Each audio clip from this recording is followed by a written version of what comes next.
Greetings, everyone. At this moment in time, I wish to address my people. And by my people, I refer to the melanated beings on this planet. Too many of us refuse to seek the truth or to ask questions. And what we remain with and what we accept are falsehoods. One of the greatest falsehoods that we refuse to refute is that God is our Father in heaven. He's a spirit. He's a spook who knows our innermost thoughts. Well, here is something I'd like you to think about. If God is our Father, then who's our mother? Doesn't it take a father and a mother to create life? What do I mean? For one, Nuwaupian has drawn to our attention, and I think we know that by now, that atheists cannot prove that there is no God. Religion cannot prove that the God they teach us about does exist, because their God is based on faith and belief. However, truth is undeniable. Truth is always undeniable. And truth is based neither on faith nor belief. Nuwaupian suggests an experiment that we should do, and I'm asking you to do it today. Ask yourself the question, who's my mother? Ask yourself that question, and she will come to mind, because you know who she is. You picture her in your mind. So you know who your mother is. Now, ask yourself, who's my creator? Ask yourself, who's my God? And if you're a Muslim, ask yourself, who is Allah? Of course, your mother is a fact. As for your God, it remains a figment of your imagination. It's just something there in your head that you've been taught. It's just there that you're imagining. But you don't know if it's true. There's no confirmation. Now, in the Bible's first book of Genesis, it tells you, in the beginning, God created. It did not state that in the beginning, I as the first and only God created. And actually, as our master teacher points out to us, this is not about God. It is not about a God or this God. Let us go and look at the book of John in the New Testament. It says, in the beginning was the Word, and the Word was with God, and the Word was God. Now, if you look at it well, it did not say, I am the first and only God. It did not say, the Word was with me. So there you see again, it is about God, not by God. The Quran states, in the name of your Rab was created, and so forth. It does not say in the name of I, Allah, who created. So there you see it was written by human beings, mortal men. It was written by bored human beings who felt that it would have been an exciting thing to sit down and write words that they thought would forever be etched in your memory and that would control you. And apparently they are controlling you. They were right. Religious followers and their leaders refer to God as He. But we as Nuwaupians, we are ontological. And this means we do not accept what is taught by religion. We do not theorize, or we do not deal with metaphysics. We accept that which is real and only that which is real. Now, your first reality is to become aware that you are real and that you exist. And this is one of the things that was taught by our master teacher, Panababi Anun. Honor to his name. And that is a fact. He says, and he taught us, one experiment, which is real. And I'm asking you to do it now. Pinch yourself. Look at yourself in the mirror or talk to yourself. Now, touch yourself. Feel it. Well, you know you are real because you're there. And nothing else is real to you. Because you're touching yourself and you're feeling yourself and you're pinching yourself and you can talk to yourself, you know that you're real. So that confirms your existence. Everything else are illusions. In the same manner, when a woman becomes pregnant, she becomes host to a guest. And that guest becomes a part of her. That is real to her. That alone is real to her. That is her reality. Now, Europeans or society or tradition teaches you that the man and the woman is becoming pregnant. Now, that is nonsense. That's bogus. That's foolishness. Only the woman becomes pregnant. You know why? Because she's the one who's carrying that seed. She's the one who's feeling it. All the male could do is stand up and look on like a curious child. Oops! Oh, her belly's getting big. Oh, what's happening there? He's going to put his hand there and feel the baby kick. He's not part of that reality. That's her reality because it's growing within her. So she feels that being. She can feel that life. And when this child separates from her, it becomes a physical creation. So she created it. And she's the goddess. Yes, I say the goddess. You know why? Because she created it, she shaped it, she formed it, she fashioned it. And she could bear both male and female. She carried them for 9 months of pregnancy, or for 9 natures, or for 9 moons. She is the giver of physical life in form. And only the female and the female can confirm the existence of another being, the baby or the child. Tell me that I'm wrong. If you tell your mate, your man or your husband, I'm pregnant, you alone can, he doesn't know, he's not sure. But you, as a female, only you can confirm it. That's how powerful you are. And that makes you a god. Now, when a woman is carrying a baby, the baby is called an offspring. And do you know why it's called an offspring? Because it is springing off of her body, or from her body, or of her body. So that is why she's the creator, she's the maker, she's the fashioner, she's the female. And that is why the woman or the female is the true god or the goddess. The female is complete.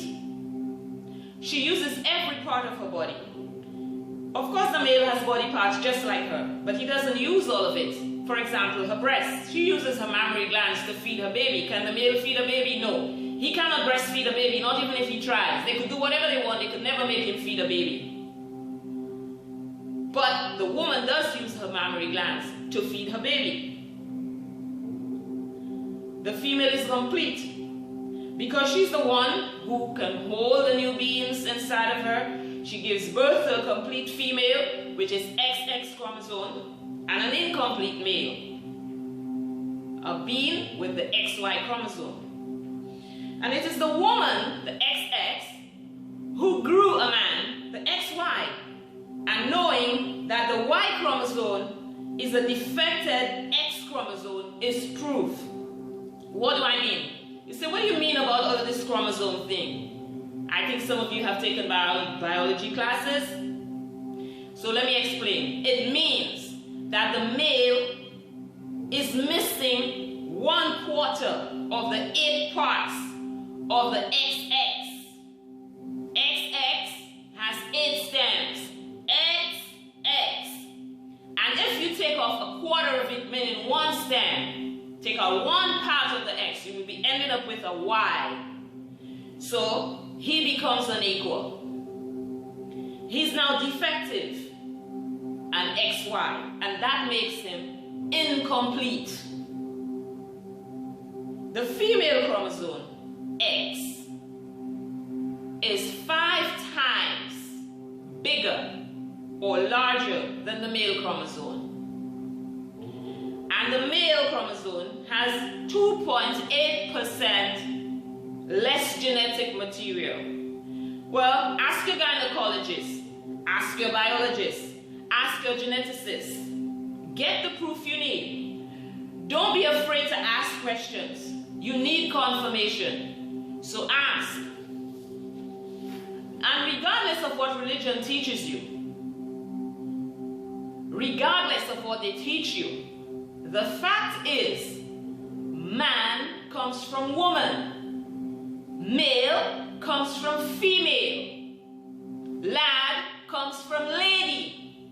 God comes from goddess. He comes from she. And it is the female, the woman, the mother, who carries the mitochondrial DNA, not the male. And we shall discuss the mitochondrial DNA in another chapter or another video.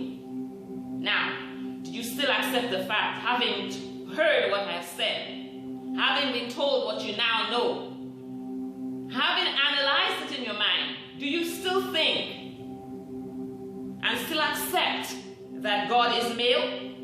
Your Bible says that man is to cling to the woman, to love her, to care for her, to protect her, and worship her genes.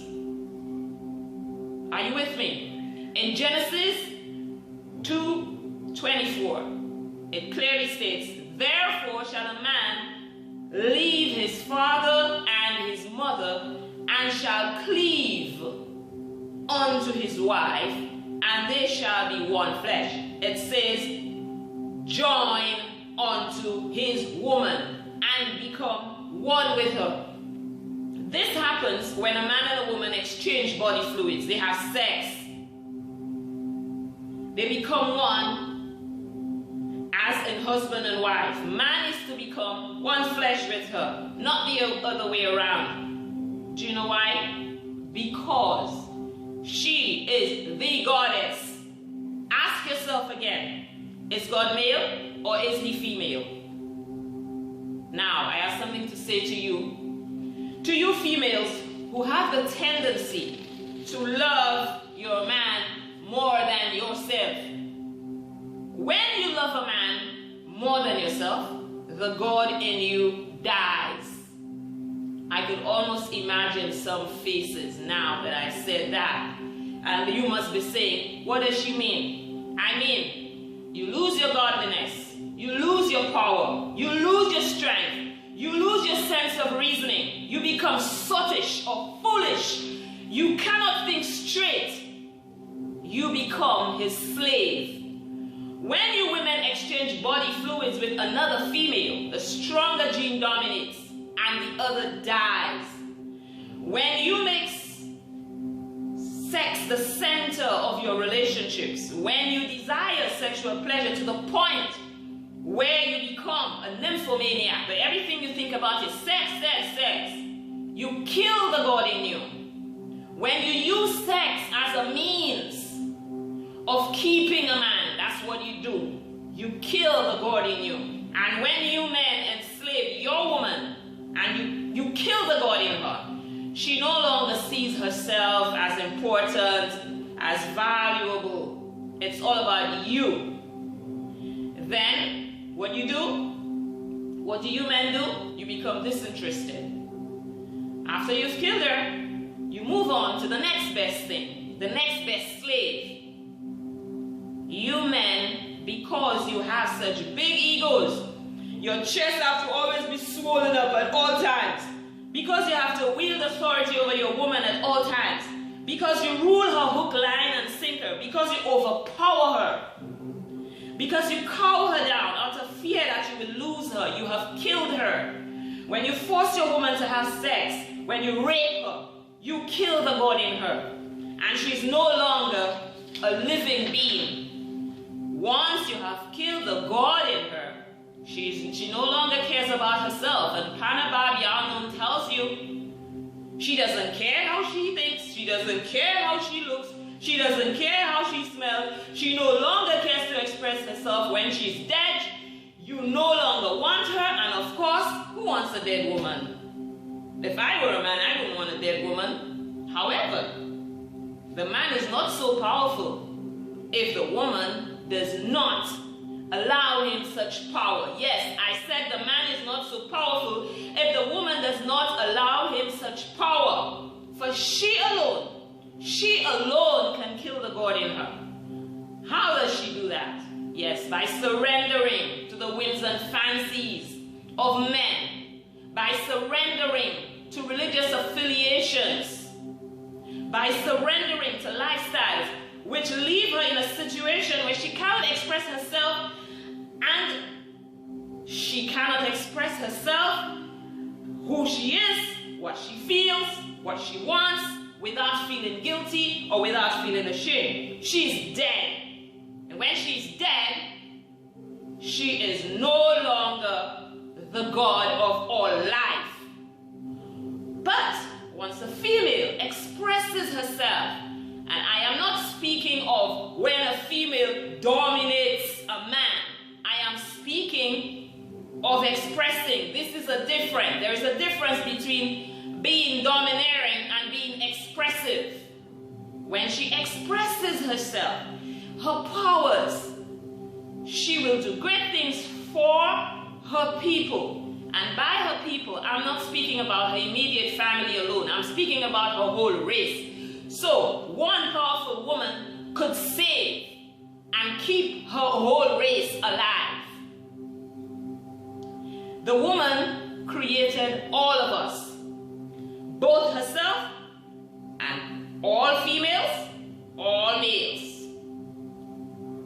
And they are all fashioned, they are grown, they are born of her. She is Mother Nature in their Bible and holy books. And I have to stress again, I am going to say this. Finally, the woman is God, and there is no other. She is God. So women, be aware, wake up, open your eyes, shake yourself and come out of that slumber and be the goddess or the God that you were meant to be. I recommend that you read the book, Actual Fact number 19, written by Nuwaupian, and it will explain in depth this truth. And with that, I shall say, Talcum. Thank you all.